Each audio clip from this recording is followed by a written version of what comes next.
안녕하세요. 자, 역학을 강의하게 된 김희영입니다. 이번에 그 보건연구사의 역학은요, 다른 역학보다 훨씬 더 심도가 깊습니다. 그러니까 이러다 보니까 좀 깊게까지 들어갈 수밖에 없는 거고요. 그리고 기출문제가 솔직히 공개가 안 되는 바람에 정확한 기출문제는 없습니다. 그래서 대부분 제가 이제 다른 쪽의 기출문제를 좀 갖고 올 거고요. 그리고 그 기출문제, 그러니까 공중보건에 대한 기출문제, 특히 역학에 관한 기출문제 중에서도 되게 어려운 문제만을 좀 뽑으려고 노력을 했고요. 그래서 조금 심도가 깊은, 그리고 문제도 좀 심오한 문제를 좀 하도록 하겠습니다. 그래서 약간 지루할 수도 있지만 잘 들으셔야 돼. 그래서 이제 동영상 듣는 친구들도 약간 듣다가 졸릴 것 같으면 아예 끄고 좀 쉬었다가 다시 듣도록 하시는 게 좋겠습니다. 그렇지 않으면 여기 좀 졸리면 끝도 없이 가는 게 이거거든요. 그래서 이제 아예 잔소리 집어넣고 바로 하도록 하겠습니다. 자, 역학에 대해서는 일단 설명 조금만 들어간 다음에 줄 치도록 할게요. 예를 들어서, 이제 우리나라에도 며칠 전에 콜레라 환자가 돌았어요. 그럼 이제 신고가 들어옵니다. 어느 지역에 설사하는 환자들이 되게 많이 생겼다. 설사하는 사람, 주민들이 많아졌다. 그러면 일단 갑니다. 가서 이게 단순한 설사인지 또는 콜레라에 의한 설사인지 조사를 하지요.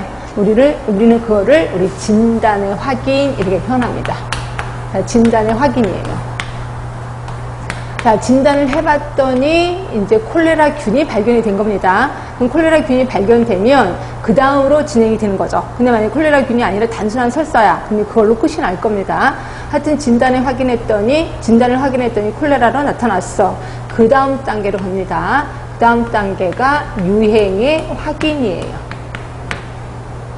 자, 이건 무슨 소리냐면 과거에 콜레라가 몇 년 전에 유행을 했지? 라고 그 주기를 살펴보는 거죠. 그래서 봤더니 3년 전에 콜레라가 유행을 했어. 그러면 요번에 또 다시 유행을 할 때가 됐구나 라고 그 주기를 파악하게 되는 거죠. 결국 그 주기에 맞춰서 콜레라가 유행을 한다. 그러면 이거는 뭐예요? 집단 면역 수준이 굉장히 많이 떨어졌구나, 이렇게 생각하시면 되고요. 집단 면역 수준에 대해서는 다시 한번 얘기를 하도록 할게요.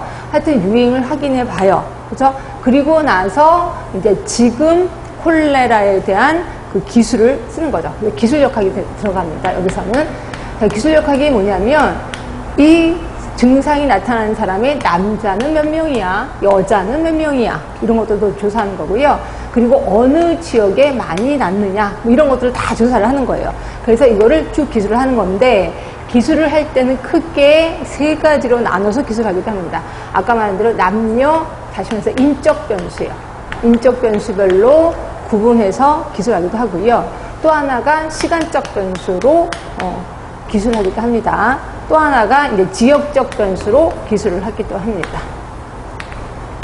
자, 인적 변수, 시간적 변수, 지역적 변수에 대해서는 좀 이따 다시 한번 할 거고요. 하여튼 이런 식으로 쭉 한번 써봐요. 자, 이렇게 쭉 써보면 하나의 규칙을 발견하게 됩니다. 그 규칙을 우리 뭐라고 하냐면 가설이라고 표현을 해요. 그래서 가설이 설정된다 하시면 되고요. 그 다음에 이제 가설이 설정됐어. 그 다음에 이 가설이 맞는지 틀린지 한번 확인해 봐야 되겠죠. 그래서 확인하는 거를 우리는 가설 검정이라고 표현해요.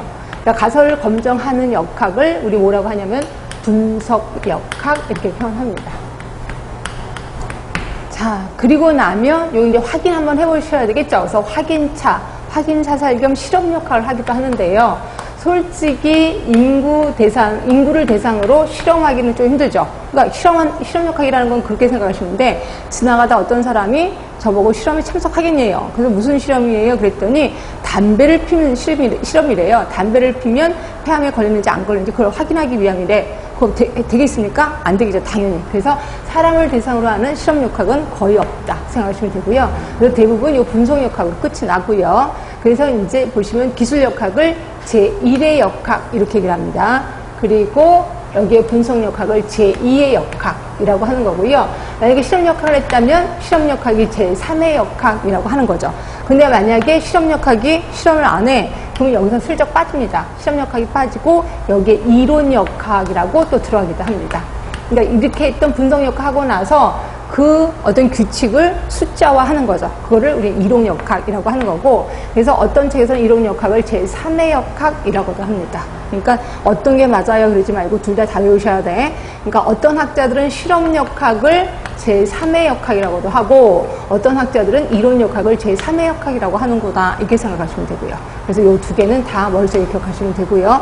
하여튼 대부분 역학은 이런 순서대로 가고 있습니다. 그리고 나서 이제 보고서를 작성하는 거죠. 그래서 이 순서대로 좀 기억하시면 돼. 맨 처음엔 진단의 유행의 학인 등등등. 그래서 쭉 보시면 될 것 같고, 자, 여기에 대해서 줄쳐볼게요. 자, 역학이라는 거는 에피데미올로지입니다. 자, 에피라는 건 뭐냐면 뭐뭐에 대한, 그리고 데미오 하면 사람들이에요. 로지는 학문. 결국 사람들에 대한 학문이에요. 그래서 이 말을 처음으로 쓰는 사람은 누구냐면 히포크라테스가 처음으로 썼고요. 히포크라테스가 책을 썼는데 두 권, 그러니까 그 유명한 두 권의 책 이름이 에피데믹 1, 에피데믹 2거든요. 그래서 이게 역학이라는 단어를 최초로 사용한 사람 히포크라테스. 그런데 에피데미올로지를 다른 말로 전염병 또는 감염병이라고도 하거든요. 해설할 때. 그래서 어떤 때 문제는 이렇게도 나옵니다. 감염병이라는 용어를 최초로 사용한 사람은 누구냐? 당연히 히포크라테스. 또는 역학이라는 용어를 최초로 사용하는 사람은 누구냐? 히포크라테스. 또는 아예 대놓고 에피데미올로지라는 단어를 최초로 사용한 사람은 누구냐? 이런 식으로 나올 수 있으니까 좀 기억하시고요. 하여튼 히포크라테스가 처음으로 사용을 했다. 자, 역학의 정의를 볼게요. 자, 1번입니다. 인구 집단을 대상으로 합니다. 인구 집단에는 아픈 사람도 있고 건강한 사람도 있는데요. 예, 맞습니다. 두 사람 다 합니다. 물론 아픈 사람은 당연히 하지요. 그럼 건강한 사람도 역학조사 들어가나요? 예, 들어갑니다. 예를 들어서 어떤 지역에 갔더니 장수마을이야. 왜 하필 여기가 장수마을일까? 라고 역학조사 들어간다는 거죠. 하여튼 환자는 물론 또 건강한 사람들도 다 대상이 된다. 자, 두 번째입니다. 이들에게서 발생하는 생리적인 상태, 이상 상태에 대해서. 자, 생리적인 상태라는 건강이죠. 그러니까 정상적인 상태예요. 자, 이상 상태에 대해서는 당연히 역학조사 들어갑니다. 그런데 정상적인 상태에 대해서도 역학조사 들어간다. 그치? 자, 세 번째입니다. 이들의 빈도와 분포를 기술하고, 자, 빈도와 분포를 기술하니까 이거를 일명 기술역학이라고 하는 겁니다. 자, 네 번째, 이들 빈도와 분포를 결정한 요인들을 원인적 연관성 여부를 근거로 밝혀냄으로써, 한마디로 뭐예요? 원인을 밝혀낸다는 거죠. 그래서 효율적인 예방법을 개발하는 학문이 있다. 이렇게 생각하시면 돼. 결국 역학의 가장 중요한 목적은 원인을 밝혀내는 거예요. 그럼 궁극적인 목적은요? 궁극적인 목적이라는 거는 가장 최근의 목적이에요. 그러니까 그냥 결국 해야 될 건 뭐냐 이거죠. 결국 해야 될 거는 예방법을 개발하는 거다 하시면 돼. 가장 중요한 목적은 원인을 찾아내는 거고, 결국 궁극적인 목적은 뭐야? 예방법을 개발하는 학문. 이렇게 해서 알고 계시면 되고요. 자, 가끔가다 이렇게 나올 수도 있어요. 효율적인 치료법을 개발하는 학문이다. 이렇게 나올 수 있는데 치료법 아닙니다. 예방법입니다. 근데 이런 거는 괜찮습니다.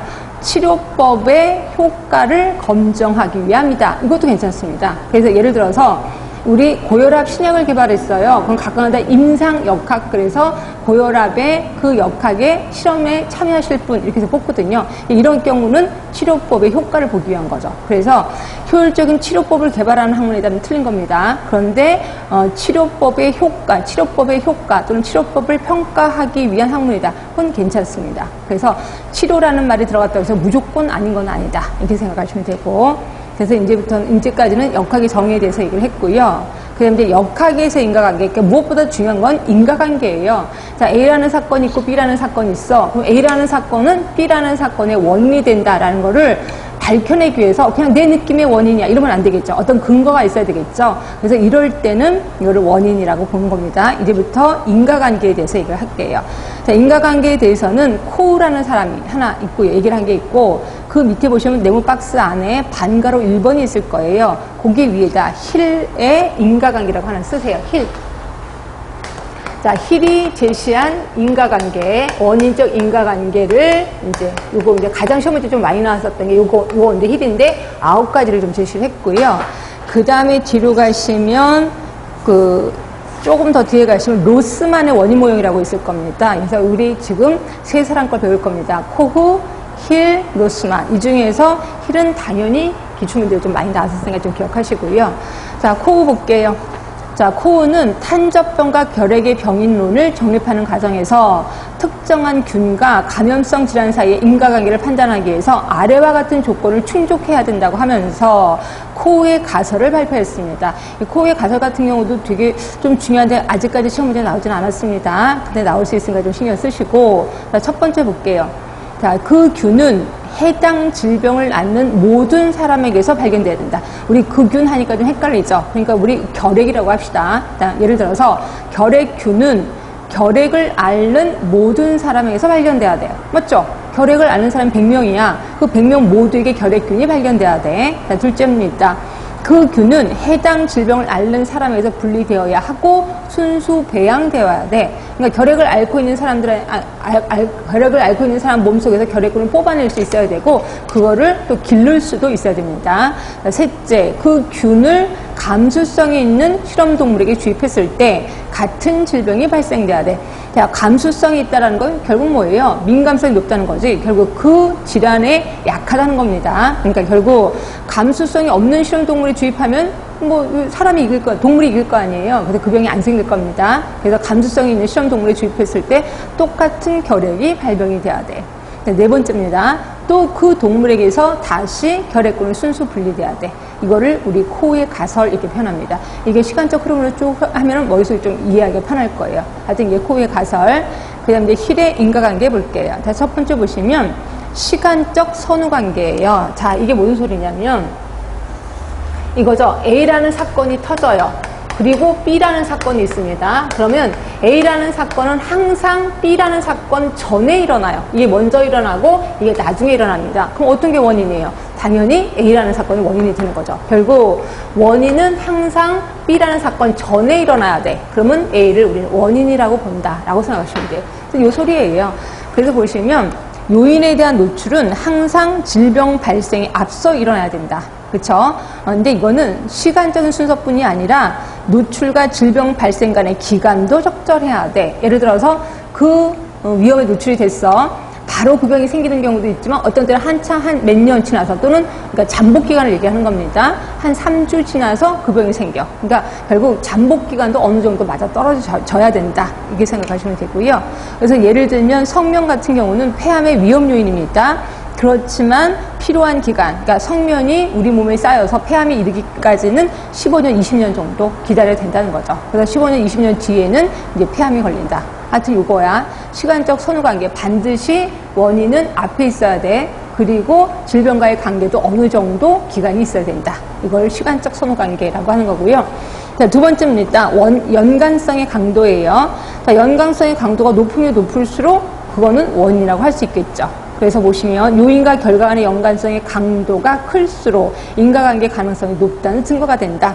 결국 폐암과 관련된 요인 중에 흡연자, 비흡연자 봤더니 담배 피는 사람이 담배 피지 않은 사람보다 폐암 발생률이 4 내지 16배가 높대요. 그럼 당연히 담배의 원인, 폐암의 원인은 담배겠구나라고 느낄 수가 있다는 거죠. 자, 그런데 그 밑에 박스 안에 보시면 연관성의 종류가 있어요. 연관성의 종류에는 원인적 연관성, 이건 원인이 되는 거 맞죠? 근데 통계적 연관성도 있습니다. 대부분 이렇게 역학을 할 때는 통계를 좀 많이 처리하거든요. 그래서 통계적 연관성을 보시면 두 요인 사이에 우연히 서로 관련이 될 수 있는 확률을 우리 p-value라고 하는 거고요. 이 p-value가 적을수록 통계적 연관성의 강도는 강하고 통계적으로 유의하다 이렇게 표현하고 있습니다. 이거는 그냥 낱말 뜻풀이니까 좀 알아두시면 돼. p-value라고 있습니다. p-value. 이거는 우연히 일어날 확률이에요. 그러니까 우연히 일어날 확률이 많아야 돼, 적어야 돼? 당연히 적어야 돼. 그러니까 p-value 값이 이게 좀 낮아질수록 그 둘 간의 A와 B 간의 관계는 연관성이 있다. 그리고 A는 원인이다. 라고 보는 거죠. 그래서 여기 여러분 머릿속에 아예 그냥 통계적 연관성은 대부분 p-value를 찾는구나. 그래서 p-value가 적을수록 관련이 있구나. 라고 본다. 이게 생각하시면 되고요. 또 통계적 연관성, 원인적 연관성 얘기를 했습니다. 자, 그 다음에 세 번째. 자, 연관성의 일관성이에요. 뭐 일관성이 있으면 당연히 원인이라고 보는 거죠. 다시 말해서 A라는 사건이 일어나면 항상 B라는 사건이 일어나. C도 있고 D도 있는데 항상 B라는 사건이 일어나. 그럼 이거는 원인이다 라고 보는 겁니다. 자, 보시면 자, 요인과 결과 간의 연관성이 관찰 대상 집단, 연구 방법, 그리고 연구 시점이 다를 때도 똑같은 상태가 일어나. 그럼 이거를 우리 일관성이 높다고 하는 거고, 이때는 인과관계의 가능성이 높다는 거예요. 자, 네 번째입니다. 연관성의 특이성이에요. 예를 들어서 어떤 원인이 있어. A라는 사건이 일어나. 그럼 꼭 B라는 사건이 일어나. 특이하잖아요. 그렇죠? C도 아니고 D도 아니고 하여튼 이렇게 특이하게 그 사건만 터져. 이거를 우리 특이성이 높다라고 표현하는 거고요. 자, 특이성이랑 어떤 요인이 다른 질병과의 연관성을 보이지 않고 특정한 질병과 연관성이 있어. 그리고 어떤 질병이 여러 요인과 연관성을 보이지 않고 한 특정 요인과 연관성을 보여. 특이하잖아요. 예, 이랬을 때는 특이성이 높은 거고, 이럴 때는 원인일 가능성이 높다. 이렇게 생각하시면 돼요. 자, 그러면 양과 반응 간의 관계입니다. 자, 이거는 뭐냐면, 예를 들어 폐암이에요. 내가 담배를 한 갑을 폈어. 한 갑을 피는 사람이야. 또 어떤 사람은 두 갑을 피는 사람이야. 어떤 사람은 세 갑을 피는 사람이야. 근데 세 갑을 피는 사람한테서 폐암 확률이 더 높아. 한 갑을 피는 사람 또는 아예 안 피는 사람은 폐암 확률이 좀 낮아. 결국 양이 점점 많아지면 많아질수록 그 병에 걸릴 확률이 높아지는 거. 예, 그러면 확실히 폐암의 원인은 담배다라고 얘기한다는 거죠. 자, 보세요. 양하고 반응 간의 관계입니다. 요인에 대한 노출의 정도가 커지거나 작아질 때 이거에 따라서 질병 발생 위험도도 커지고 작아진다는 거죠. 결국 담배를 많이 피면 폐암에 걸릴 확률이 높아지고 담배를 끊으면 폐암에 걸릴 확률이 줄어들어. 양과 반응 간의 관계입니다. 자, 그럼 여섯 번째, 생물학적 설명 가능성이요. 자, 이거는 역학적으로 관찰된 두 변수 사이의 연관성을 분자 생물학적 기준으로 설명 가능하며 인과관계 가능성이 높다는 거죠. 결국 생물학적 설명이야. 그러니까 우리 인간에게만 그런 게 아니라 다른 동물에게도 또 그렇게 일어난다는 거죠. 생물학적으로 전부 다 설명이 가능하다. 그러면 원인이다 라고 본다는 거고요. 자, 기존 학설과 일치야. 그러니까 대부분의 사람들도 기존 학설도 담배를 많이 피면 폐암에 걸릴 것이다 라고 얘기를 하고 있습니다. 그리고 실험 결과도 또 그렇다. 같은 기존 학설과 일치도가 높으면 높을수록 원인이 될 확률이 높다 하시면 됩니다. 실험적 입증이요. 실험을 통해서 확실히 됐어. 그럼 당연한 거죠. 하여튼 실험적으로도 입증이 가능해. 자, 아홉 번째입니다. 기존의 다른 인과관계와의 유사성. 자, 기존에 밝혀진 인과관계와 유사한 연관성이 관찰되면 인과관계일 가능성이 높다. 자, 예를 들어서 임신 초기에 풍진에 걸렸어. 그러면 태아 선천성 기형이 되는 건 아실 겁니다. 그런데 풍진 바이러스가 아니라 다른 유사한 바이러스가 들어가도 아기가 기형이 될 확률이 많아. 이러면 이 바이러스라는 거는 인간에게 이런 해를 끼치는구나라는 걸 알 수 있겠죠. 그렇죠. 결국 다른 유사한 다른 비슷한 바이러스가 들어가도 똑같은 결과가 나와. 그러면 이거를 인과관계가 높다라고 표현하는 거죠. 자, 그러면 이렇게 9가지를 어떻게 공부하느냐? 제목만 외우시면 될 것 같아요. 대부분 시험 문제 그런 식으로 나오거든요. 다음 중 인과관계에 대해서 옳지 못한 것은 이렇게 나와요. 그래서 1번 일관성, 2번 연관성의 특이성, 3번 양반응 관계 뭐 이렇게 나오거든요. 이 제목만 머릿속에 기억하시면 좀 될 것 같아요. 그래서 이거는 힐의 인과관계를 얘기하는 거고요. 자, 그 다음에 그 밑에 박스를 좀 볼게요. 자, 이거는 뭐냐면 힐의 인과관계를 좀 설명을 한 겁니다. 자, 흡연과 폐암이에요. 자, 정말 말도 안 되게요. 1950년대까지만 해도 흡연이 건강에 장애를 가져온다고 생각한 사람은 그렇게 많지 않았대요. 그냥 담배는 담배야. 이게 우리 몸에 병을 일으켜? 라고 생각하는 사람 아무도 없었다는 거죠. 자, 이렇게 있었다가 흡연으로 인한 건강장애를 밝힌 게 20세기예요. 이때 이제 밝혀서 결국 의학사에서 가장 중요한 업적 중에 하나가 됐다. 이렇게 얘기하면서 힐은 연구 결과 다음과 같이 얘기를 했어요. 이게 힐이라는 사람이 이걸 발견했는데, 자, 1번입니다. 자, 요인에 대한 노출과 질병 발생과의 시간적 선후관계.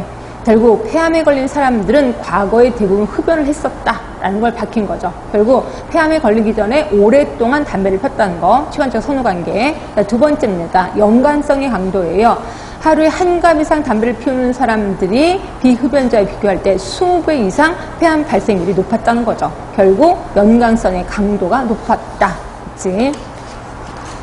자, 세 번째입니다. 연관성의 일관성이에요. 자, 서로 다른 지역에 있는 사람 또는 그러니까 같이 있는 사람이 아니라 A라는 지역에 있는 사람, B라는 지역에 있는 사람 똑같이 했더니 A 지역에 있는 사람도 담배를 많이 피우면 폐암에 걸렸고 B 지역에 있는 사람들도 담배를 폈더니 폐암에 걸렸어. 그러면 이거는 연관성의 일관성이라는 거죠.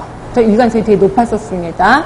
자, 양과 반응 간의 관계, 흡연량이 증가되면 폐암 위험률도 높아졌었고요. 자, 생물학적 설명 가능성을 봤더니 담배에서 추출한 탈을 이용한 동물 실험에서도 암이 발생됐다는 거죠. 그래서 담배에서 그 탈을 추출해서 이걸 동물한테는 안 놔봐. 그랬더니 그 동물에게서도 역시 암이 발생됐다. 이거를 우리 생물학적 설명 가능성이라고 하는 거고. 자, 실험적 입증, 그래서 흡연균하고 금연균을 추적 조사를 한 거예요. 그렇게 봤더니 역시 흡연균이 폐암 발생률이 좀 높았다는 거죠. 하여튼 이렇게 6가지를 입증하면서 결국 폐암의 원인은 담배다라고 밝힌 사람이 힐이라는 사람입니다. 하여튼 이렇게 사용을 했고요. 자, 로스만의 원인 모형을 잠깐 보도록 할게요. 자, 이거는 뭐냐면, 이제 그 단어 뜻풀이를 좀 설명을 드리면요. 충분 원인이라는 말이 있고 필요 원인이라는 말이 있습니다. 자, 충분 원인은 뭐냐면요. 어떤 요인이 있으면 반드시 그 질병이 발생하는 경우를 얘기를 해. 그러니까 어떤 요인이 있어요. 그러니까 담배를 펴. 그러면 폐암이 발생된다는 거죠. 하여튼 그 요인이 있을 때 반드시 그 질병이 발생되는 거. 그러면 이 담배를 우리 충분 원인 이렇게 표현합니다. 자, 그런데 비해서 자, 그러나 질병 발생에는 대부분 여러 요인이 함께 작용해서 충분 원인을 구성한다는 거죠. 그래서 이러한 요인들을 구성 원인 이렇게 표현하는데, 자, 예를 들어서 폐암에 걸리려면 아까 말했던 담배만 많이 피면 폐암에 걸리나요? 그럴 것 같진 않아요. 물론 담배가 중요한 원인이긴 해. 흡연이요. 자, 흡연. 그러니까 폐암에 걸리기 위한 여러 가지 조건이 있을 거예요. 흡연. 그 다음에 나의 면역력은 그러니까 민감도는 좀 낮아야 돼요. 낮아야 그 병에 걸리는 거고요. 내 몸 상태가 좋아. 그러면 안 걸리겠죠. 하여튼 민감도가 좀 낮아야 되고, 또 내 몸 자체가 수척해 있어. 이제 좀 약해, 허약해. 그리고 또 우리 집안이 이 호흡기 쪽으로 좀 약간 문제가 있어. 그러니까 선천적으로 호흡기 쪽이 좀 약해. 이렇게. 그러니까 여러 가지 약할 때. 이렇게 여러 가지 요인이 있으면 폐암에 걸릴 확률이 좀 높아지겠죠. 하여튼 이렇게 여러 가지 요인을 우리 뭐라고 하냐면 구성 원인 이렇게 표현합니다. 그렇죠? 그러니까 모든 것들이 이게 딱 갖춰줘야 그 병이 생긴다는 거죠. 이 중에서 이 구성 원인 중에서 가장 큰 역할을 하는 애가 흡연이겠죠. 그렇죠? 그래서 요거를 우리는 필요 원인 이렇게 표현합니다. 꼭 필요하다는 거죠. 만약에 다른 게 흡연을 안 해. 민감도 낮아. 그러니까 민감도가 높은 거지. 그리고 수척해. 선천적으로 호흡기가 약해. 근데 담배는 안 펴. 그럼 폐암에 안 걸린다는 거죠. 근데 여기에 내가 흡연까지 해. 그럼 폐암에 걸린다는 거. 결국 요 흡연 때문에 폐암에 걸리기도 하고 안 걸리기도 하고 가장 큰 거죠. 그래서 이거를 우린 필요 원인 이렇게 표현합니다. 자, 잘 이해하셔야 돼. 하여튼 이런 모든 것들을 우리 충분 원인이라고 표현하는 거고요. 이게 충분 원인은 여러 가지 구성 원인들이 있습니다. 그렇죠? 그리고 이 중에서 꼭 필요한 애는 흡연이라고 생각하시면 되고요. 자, 이걸 우리 결핵으로 한번 해볼까요? 결핵. 자, 결핵이 발병하기 위해서는 여러 가지 구성 원인이 있을 겁니다. 자, 예를 들어서 일단 몸은 약해야 돼요. 허약해야 돼.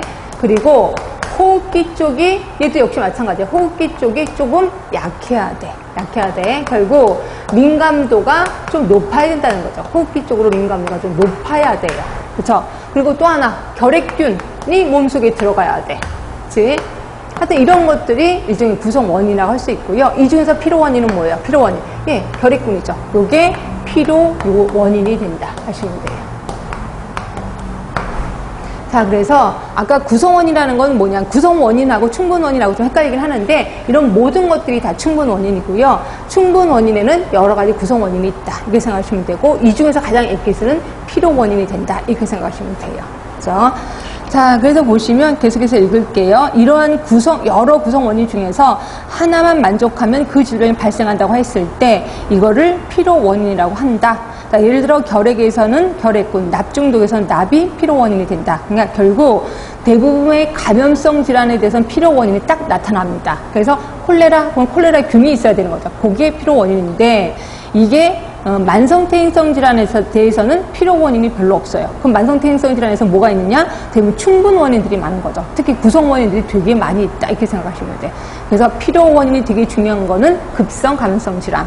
그런데 비해서 충분 원인을 알 수밖에 없었던, 다시 말해서 그 구성 원인을 다 알 수밖에 없는 거는 뭐가 있냐면 만성퇴행성 질환이다 이렇게 생각하시면 되고요. 하여튼 요게 구성 원인 필요 요인에 대해서 얘기하는 사람이 로스만이라는 사람이고요. 그다음 두 번째입니다. 이분도 원인의 강도를 얘기를 하고 있습니다. 그래서 강도가 높을수록 그 병에 걸린다라고 표현했고요.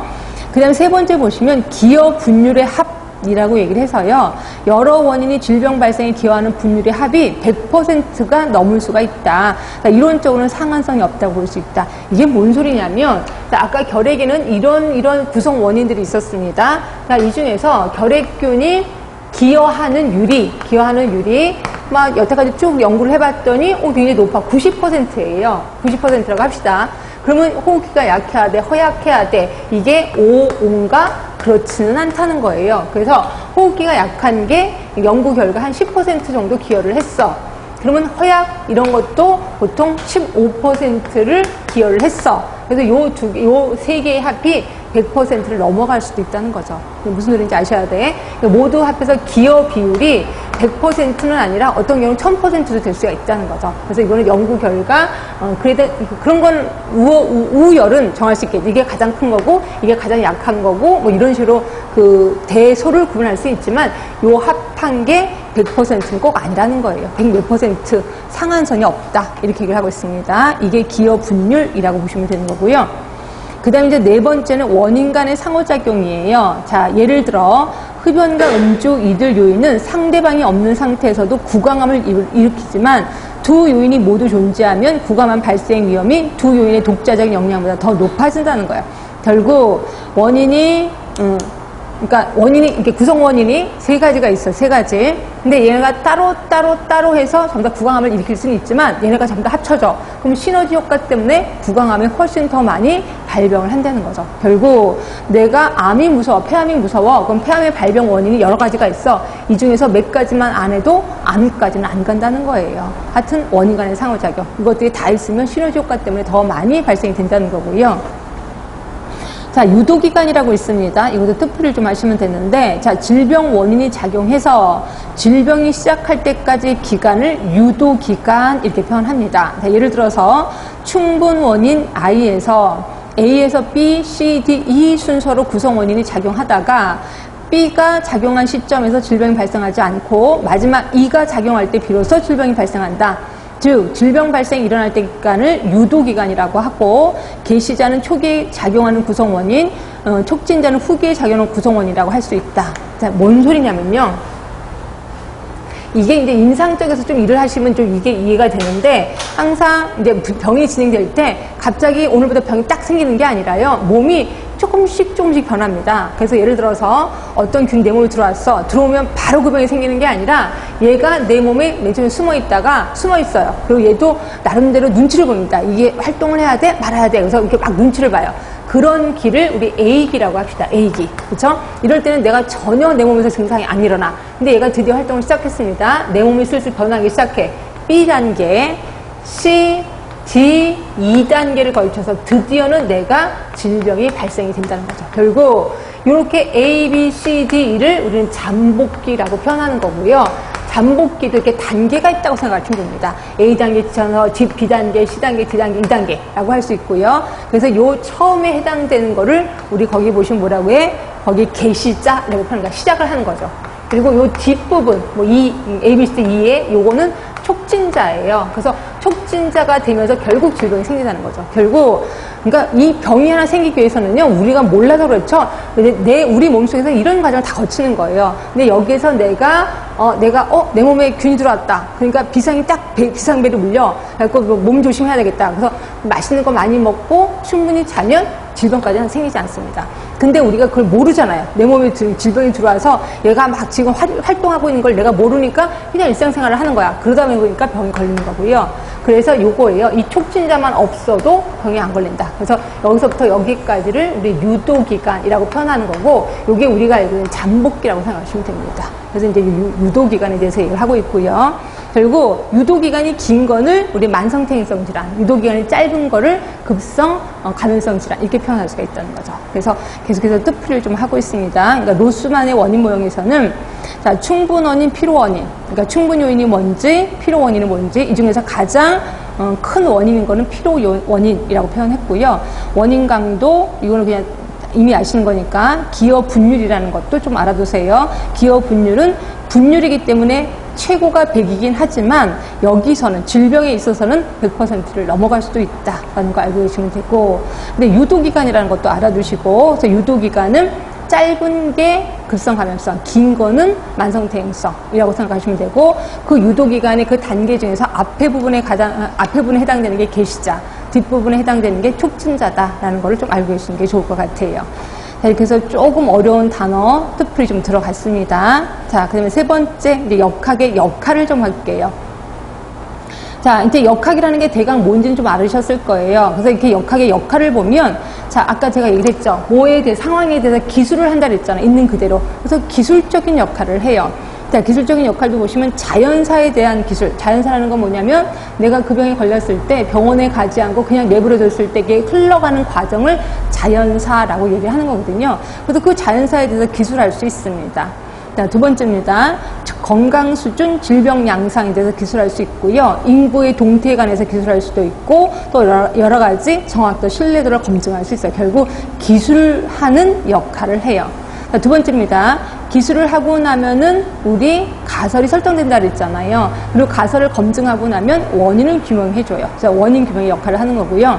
자, 원인을 아니까 전략을 짤 수가 있죠. 그래서 전략 개발의 역할을 하는 거고, 자, 네 번째는 자, 전략을 개발했어. 그럼 요게 감시자 역할도 합니다. 그래서 감시자 역할을 하는 거고, 그리고 다섯 번째 보시면 사업 평가의 역할도 하는 거죠. 그래서 역학의 역할, 이게 좀 시험 문제에 좀 나와야 되는데 그렇게까지 드라마틱하게 나오진 않더라고요. 하여튼 역학의 역할은 제목만이라도 좀 알고 계는 게 좋고요. 자, 뒤로 갈게요. 역학의 활용 분야가 있습니다. 이것도 굉장히 가벼운 마음으로 한번 훑어보면 질병의 원인과 발생 위험을 증가시키는 위험 요인을 파악해서, 그러니까 원인을 파악하는 거지. 그리고 그 질병으로 인한 이완율, 사망률을 감소시킨다. 맞죠? 예, 예방 역할을 하는 거죠. 그치? 두 번째입니다. 지역사회 질병 규모와 그로 말미암은 사회경제적 부담을 파악해서 지역사회에 필요한 보건의료 서비스의 내용과 크기를 정하고 보건의료 시설과 장비, 그 다음에 보건의료 인력의 양성을 위한 기획을 수립할 자료를 제공한다. 그래서 역학을 활용하다 보면 유병률이라는 걸 측정할 수 있거든요. 그럼 유병률이라는 거, 만약에 고혈압 환자가 되게 많아, 우리 지역에. 그러면, 고혈압에 대해서 필요한 인원, 의료인 양성할 수 있죠. 또 의료기관 양성할 수 있을 거 아니에요. 결국 서비스의 내용과 크기를 정할 수가 있다는 거지.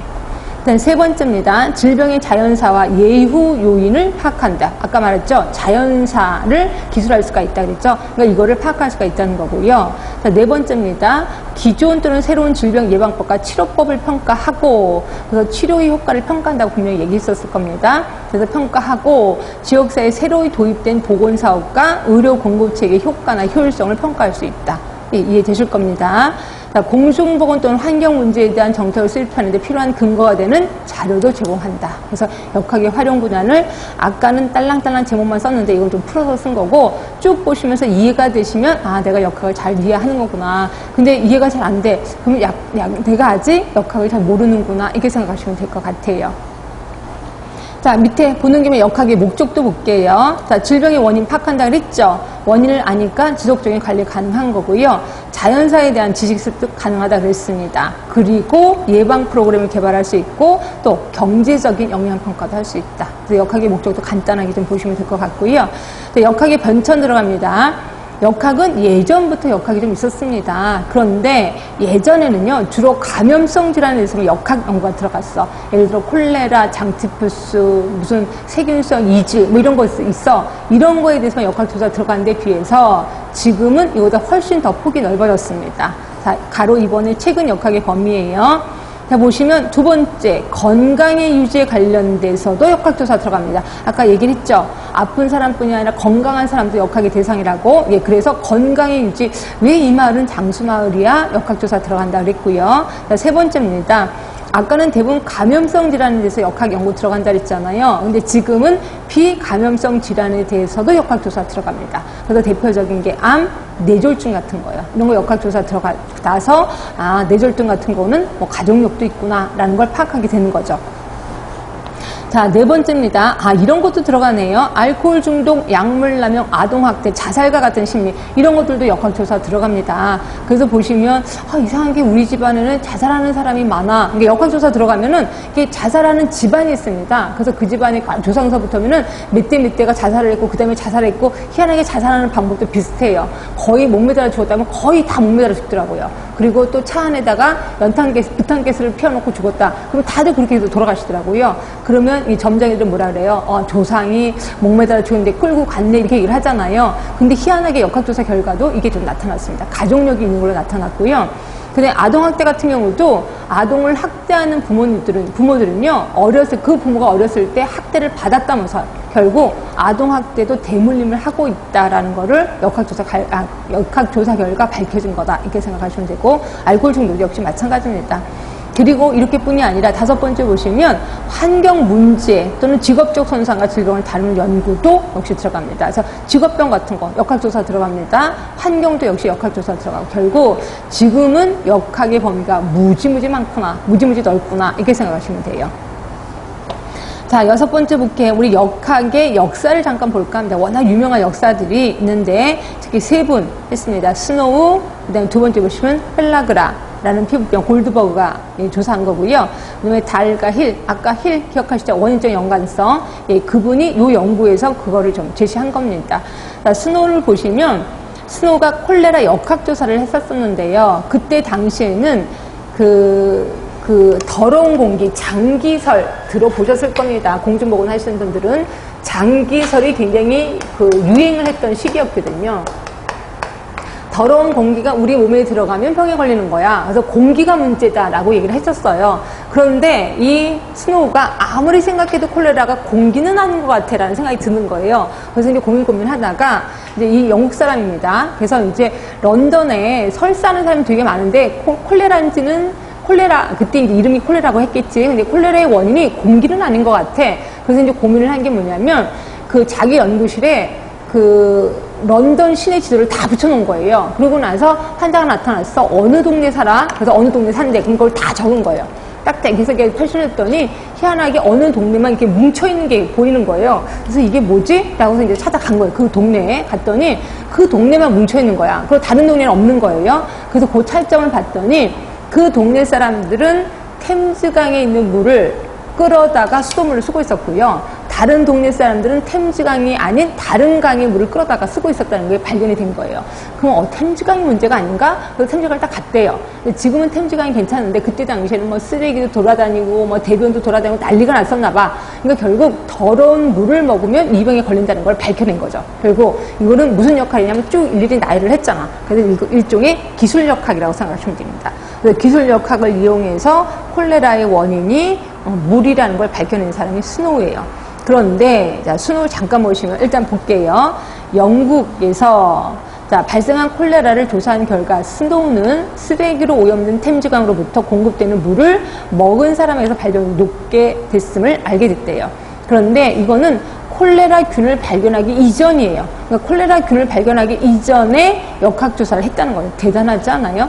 그래서 코우가 콜레라균을 발견한 게 30년 전에 이 사건이에요. 그러니까 결국 스노우가 콜레라 역학조사하고 나서 30년 뒤에 코우가 콜레라균을 발견하게 된 거죠. 그래서 이건 약간 특이해서 좀 머릿속에 좀 자주 기억하시는 게 돼요. 이런 게 좀 특이하거든요. 그러니까 스노우는 콜레라 역학조사를 했지 콜레라균을 발견한 건 아닙니다. 정확하게 좀 읽어주시면 되고요. 자, 그럼 이제 골드버그라는 사람이 이제 펠라그라라는 피부병이 있는데, 이게 그때 당시에는 한센병의 일종이라고 생각을 한 거예요. 한센병 하면은 뭔지는 아시죠? 막 살이 뚝뚝 떨어지는 거 있잖아요. 근데 이 사람이 아무리 생각해도 펠라그라병이 한센병은 아니거든. 이거는 영양이 부족해서 생기는 병이라고 생각을 한 거예요. 그리고 게다가 남한테 옮기지도 않는다는 거를 알고 이거를 이제 알려주기 위해서 실험역학을 합니다. 실험역학을 누굴 하냐면 12명의 사형수를 인계받아. 이 사람은 어차피 죽을 사람이잖아. 그래서 12명의 사형수를 인계받아서 이 사람을 자기 집에다가 12명을 기거시킨 다음에 여기 옥수수만 먹인 거예요. 그래서 언제까지 옥수수를 먹였냐면 펠라그라라는 피부병이 생길 때까지. 그래서 드디어 펠라그라식 피부병이 생긴 거예요. 얼마나 반가웠겠어요. 그리고 이 병이 남한테 옮기지 않는다는 걸 알려줘야 되겠죠. 그래서 진물이 뚝뚝 떨어지는 그 진물을 뚝 뜯어다가 자기 잇몸에다 붙이고요. 이걸 또 자기한테만 붙이는 게 아니라 자기 와이프를 불러. 그래서 와이프 잇몸에다도 막 붙인 거예요. 이렇게 해서 남한테 옮기지 않는다는 걸 발견한 거예요. 결국 골드버그의 펠라그라라는 역학조사는 실험역학이 되겠죠. 실험역학. 자, 그러면 달과 힐의 폐암에 관한 역학조사. 자, 이거는 뭐냐면 군 복무 후에 정부가 시행하는 생명보험의 가입자를 대상으로 한 거예요. 그러니까 생명보험 회사에 가서 혹시 그 생명보험 차트를 볼 수 있느냐. 그래서 차트가 있었대. 그러니까 막 30년 전 차트, 10년 전 차트가 있었겠지. 그걸 보고 그때 당시에 담배를 많이 핀 사람, 그리고 그때 그 사람이 지금 폐암에 걸렸는지 그걸 다 조사한 거예요. 결국 환자 대조군 연구를 하기도 했고요. 그 다음에 나중에 배울 후양적 코호트 연구를 또 한 거예요. 이런 것도 하고 또 여러 가지 역학을 동시에 했던 것 같아요. 그래서 결국 폐암의 원인이 담배라는 걸 밝힌 사람이 힐이에요. 그래서 보시면 생명보험의 가입자를 대상으로 사망의 원인 폐암이었던 사람을 대상으로 흡연과 폐암과의 관계를 조사한 거죠. 그래서 통계적 유의성을 인정한 거야. 아까 통계적 유의성 하면 그거지. P-밸류. 그러니까 이거는 원인적인 유의성보다는 통계 처리를 한 거예요. 그래서 비교 위험도가 크다는 것, 또 흡연량의 반응 관계가 성립됨을 입증한 게 힐. 이건 아까 위에 있는 네모 박스 안에서도 이미 했었을 겁니다. 그래서 역사적 예를 좀 들어봤고요. 자, 그 다음에 보시면 임상의학과 역학의 차이를 좀 볼게요. 지금까지 우리 역학이 뭐라는 걸 좀 알았습니다. 그럼 이게 임상하고 어떻게 다르느냐? 임상의학하고. 자, 보시면 임상의학은 개인이 대상이에요. 당연히 환자가 대상일 겁니다. 그런데 비해서 역학은 지역사회 인구 집단이에요. 인구 집단에는 건강한 사람도 포함되고 당연히 아픈 사람도 포함되겠지. 자, 목적을 보시면요. 임상의학은 개인의 건강 수준의 향상이에요. 그런데 비해서 역학은 집단의 건강 수준 향상입니다. 스케일이 훨씬 큰 게 역학입니다. 집단입니다. 집단. 자, 진단 결과 볼게요.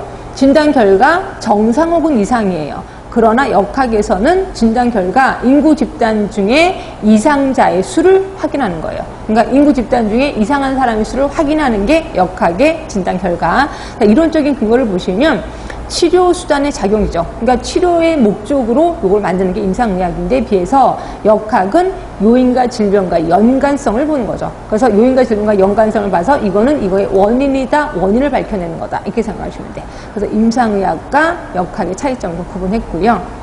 자, 그 다음에 이제 역학의 연구 방법입니다. 그런데 우리 아까 칠판에서 이미 다 했어요. 자, 역학의 조사 단계 보세요. 맨 처음에는 진단의 확인, 제가 처음에 썼을 겁니다. 그래서 검사물을 채취해서 진단을 확인한다. 두 번째는 유행의 확인이죠. 과거에 이게 몇 년 전에 유행을 했어. 그 주기를 발견해내는 거라 그랬습니다. 그래서 보시면 통상적으로 기대했던 이상의 빈도로 발생하는 상태, 이걸 우리 유행이라고 하는 거고, 과거의 유행이 몇 년을 주기로 발생했느냐, 요거를 좀 발견해내는 거, 이걸 우리 유행의 확인. 그 다음에 세 번째는 유행의 특성을 기술하는 겁니다. 결국 뭐예요? 기술 역학이죠? 그래서 어떻게 기술하냐면 일시를 확인하고 유행 지역을 확인하고 인적 특성을 확인한다. 그래서 제가 인적 기술, 그렇죠? 인과학적 기술, 또 시간적 기술, 또 하나가 지역적 기술. 아까 얘기를 했을 겁니다. 아주 요 세 가지로 나눠서 기술을 하고 있고요. 그 다음에 네 번째는 이렇게 기술을 하고 나면 어떤 법칙을 발견한다 그랬죠? 그게 가설을 설정하는 거예요. 그리고 다섯 번째, 가설을 검증합니다. 이거 무슨 역학? 그렇지, 분석 역학이죠. 그리고 여섯 번째 보시면 관리 대책을 수립하는 거고 보고서를 작성한다 생각하시면 돼요. 이거 외우셔야 됩니다. 외우시는데 다 외우기 힘들어요. 그러면 그냥 외우면 되잖아요. 진단의 확인, 유행의 확인, 그다음에 기술 역학, 가설 설정, 그 다음에 분석 역학. 이렇게 다섯 개만이라도 좀 기억하시는 게 좋겠어. 그런데 이제 문제가 이렇게 나올 수 있습니다. 어느 지역에 원인모를 설사하는 사람들이 되게 많이 있다. 역학의 첫 번째 단계는 뭐냐? 그러면 당연히 진단의 확인이에요. 근데 문제가 이렇게 나와. 어느 지역에 콜레라가 돌고 있다. 자, 역학의 첫 번째 단계는 뭐냐? 이렇게 나와. 그럼 이미 콜레라라는 진단은 끝난 거지. 예, 그 다음 단계는 당연히 유행이 확인이 된다. 이렇게 생각하시면 돼요. 그리고 문제가 어떻게 나오느냐에 따라서 진단의 확인이 먼저가 되기도 하고 또는 유행의 확인이 먼저가 되기도 한다. 하시면 돼요. 이건 조금 유의를 하셔야 됩니다. 자, 그 다음에 이 역학에 대해서 종류를 좀 한번 해봤습니다. 이것도 가벼운 마음으로 좀 보시는 게 좋아. 일단 관찰적인 방법이 있고요. 또 실험적인 방법. 아, 이렇게 두 개로 나눌 수 있구나. 관찰적인 방법은 관찰한 걸 그대로 기술하는 거예요. 그래서 봤더니 기술역학, 분석역학. 아, 얘네 두 개를 묶어서 관찰적인 방법이라고 볼 수 있는 거고요. 실험적인 역학은 실험하는 거지 뭐. 실험에는 임상시험과 지역사회 실험이 있대요. 실험에 대해서는 좀 이따 다시 할 겁니다. 아, 이게 실험적인 방법. 자, 이렇게도 할 수 있네요. 조사 내용에 따라 1단계 역학, 기술 역학. 아까 말씀드렸을 거야. 2단계 역학, 분석. 아, 실험 역학을 2단계로 할 수도 있네요. 예, 이럴 경우에는 3단계를 이론 역학이라고 하는 거죠. 그런데 만약에 이론 역학이 없어. 그러면 기술 역학 1단계, 분석 역학 2단계, 실험 역학 3단계. 이렇게 놓을 수 있습니다. 그래서 요거는 두 개 다 이렇게 따로따로 외우라고 제가 분명히 아까 말씀드렸을 거예요. 자, 이렇게 구분할 수도 있고요. 자, 네모 박스 안에 또 이렇게도 구분합니다. 원인의 종류에 따라서 유전역학, 환경, 직업. 아, 이렇게 나누는구나. 또 결과에 따라 감염병, 암역학, 심혈관 질환 역학, 사고 역학. 이 결과 종류에 따라서야. 그리고 세 번째 보시면 연구가 시행되는 곳의 특성에 따라 임상역학, 지역사회 현장역학. 이렇게도 나누는구나. 그래서 네모 박스 안에는 우리 역학의 종류니까 그냥 슬쩍 가벼운 마음으로 보시면 될 것 같아요. 자, 그러면 우리 이 중에서 역학 중에서 좀 알아야 될 역학이 좀 몇 개 있어서 이 중에서 제일 처음 1단계 역학인 기술 역학부터 들어가겠습니다. 자, 기술 역학 같은 경우에는 자, 제일 처음 역학의 첫 번째 단계 기술 역학입니다. 자, 기술 역학에는 아까 크게 셋으로 나눠서 기술한다 그랬을 거예요. 하나가 인적 변수. 그죠? 두 번째가 시간적 변수. 자, 세 번째가 지역적 변수. 이렇게 나눌 수 있습니다. 그러니까 인적 변수는 그렇게 중요한 건 아니에요. 그 병을 앓고 있는 사람이 남자는 몇 명이야? 여자는 몇 명이야? 65세 이상은 몇 명이야? 뭐 이런 식으로 기술하는 게 인적 변수입니다. 자, 그리고 또 이렇게 해서 뭐 직업은 무슨 직업을 갖고 있어? 이렇게 해서 어떻게 기술하는 거. 이걸 인적 변수라고 하는 거고요. 그 다음에 이제 지역적 변수부터 할게요. 자, 지역적 변수는 그 병이 그 지역에만 돌아. 이거를 우리는 토착성 이렇게 표현합니다. 토착성. 그리고 영어로는 엔데믹 이렇게 표현합니다. 엔데믹. 그렇죠? 그 지역에 가면 항상 그 질병이 있어요. 그래서 예를 들어 우리나라만의 풀토병이 있습니다. 그걸 우리 뭐라고 하냐면 장티푸스라고 해요. 장티푸스는요 우리나라에만 있어요. 미국 같은 데서는 장티푸스가 30년에 한 번씩 유행하거든요. 근데 우리나라는 꾸준히 있습니다. 이걸 우리는 토착성 이렇게 표현하는 거고요.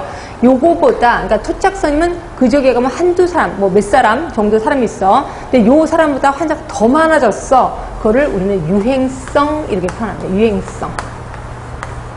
그래서 유행성을 다른 말로 에피데믹 이렇게 표현합니다. 어디서 들어보셨죠? 아까 역학 에피데미올로지, 에피데믹 똑같은 말입니다. 하여튼 그걸 유행성이라고 표현하는 거고 토착성보다 환자가 조금 더 많아졌을 때를 유행성이라고 합니다. 그리고 이거보다 더 많아졌어. 그거를 우리는 팬데믹, 범유행성 이렇게 표현해요. 그걸 팬데믹 이렇게 표현합니다.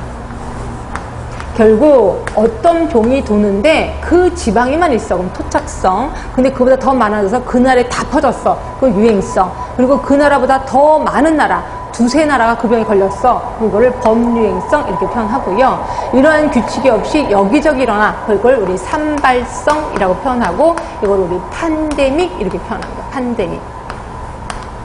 영어로도 외우셔야 됩니다. 엔데믹, 에피데믹, 팬데믹. 아, 팬데믹이 아니라 이거는 스포라딕. 죄송해요. 산발성이니까 스포라딕이라고 표현하고 있습니다. 자, 이렇게 외우시고요. 자, 그 다음에 시간적 변수 있습니다. 자, 시간적 변수는 자, 그 병이 주기로 돌긴 도는데 한 3, 4, 10년 이상을 주기로 돌아. 이걸 우리 추세 변화 이렇게 표현합니다. 추세 변화. 추세 변화는 10년 이상을 주기로 병이 증가됐다, 감소됐다 하는 거, 이걸 추세 변화라고 하는 거고요. 그런데 비해서 주기 변화가 있습니다. 주기 변화가 무엇보다도 중요합니다. 주기 변화는 또 다른 말로 순환 변화 이렇게도 표현하는 거고요.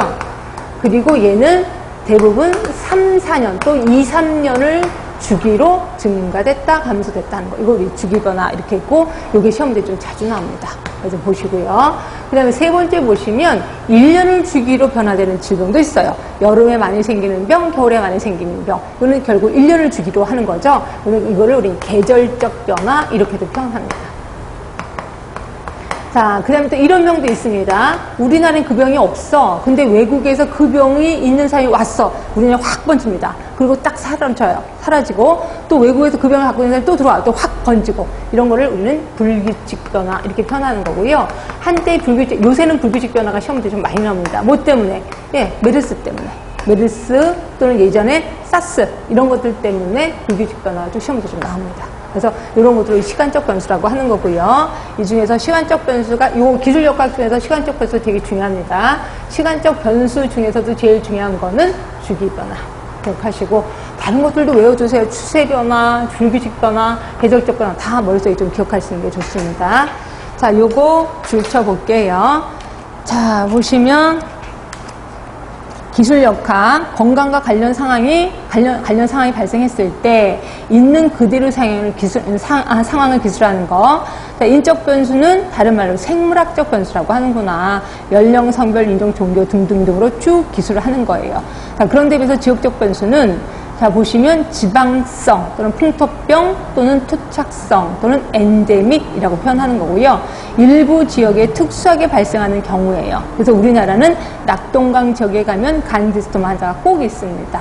자, 밑에 보시면 풍토병의 조건이 있습니다. 이런 것들도 시험 문제에 나오면 답은 써야 돼. 자, 그 지역에 살고 있는 모든 종족에게서 높은 발생률로 발생된대요.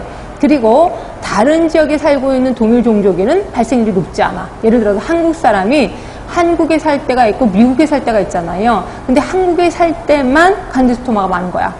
한국 사람이 미국에 가, 그럼 그 병이 안 생기는 거죠. 세 번째 보시면 다른 지역에 살던 건강인이 이 지역으로 이주해 오면 원래 이 지역에 살던 주민과 같은 수준의 발병으로 그 병이 생긴다는 거죠. 결국 미국 사람이 우리나라 왔으면 그 병이 또 생기는 거예요. 그렇죠? 그 지역을 떠난 주민은 그 질병의 발생률이 높진 않아. 그리고 다섯 번째, 이 지역에 살고 있는 사람 외에 동물에게서도 비슷한 질병의 발생이 관찰돼. 그러면 이거를 우리는 풍토병이라고 합니다. 굳이 외울 필요는 없겠죠. 이게 보시면 이해가 되실 겁니다. 결국 그 지역에 살면 그 병이 많이 생긴다는 거죠. 자, 두 번째, 유행성 있습니다. 이걸 에피데미라고 표현하는 거고요. 한 국가에서 전반적으로 질병이 발생되는 양상. 그러니까 그 국가에서 전체적으로 환자가 발생되는 거예요. 그런데 여기는 두 가지가 있네요. 외인성 유행이 있고요. 또 하나 밑에가 토착성 유행이 있어요. 자, 외인성 유행은 뭐냐면 그 지역에 없었던 질병이 외부로부터 유입이 돼. 그래서 확 번져. 이걸 외인성 유행이라고 하는 거고요. 그 지역에 존재하던 질환이 토착성 이상의 수준으로 유행이 돼. 이걸 토착성 유행 이렇게 표현하네요. 예를 들어서 메르스 같은 경우는 우리 지역에 없었었죠. 근데 외국에서 들어와서 확 번졌어. 이거를 외인성 유행이라고 표현하는 거죠. 그렇죠? 자, 산발적 스포라덱입니다. 이거는 뭐냐면 어떠한 경향을 보이지 않아. 어떤 시간이나 지역에 따라 어떤 규칙이 없어. 그냥 여기저기 산발적으로 일어나. 이걸 우리 산발적 유행이라고 표현하는 거고요. 범유행성이 있습니다. 팬데믹. 최소한 두 국가 이상의 광범위한 지역에 동시에 유행하는 거예요. 그러니까 한 국가에만 유행해. 그럼 이거 유행성. 두 지역 이상에서 유행해. 그걸 우리 범유행성 이렇게 표현합니다. 요거는 우리 쪽은 아닌데 다른 쪽에서 또 기출문제로 나와서 또 신경 써주시면 되고요.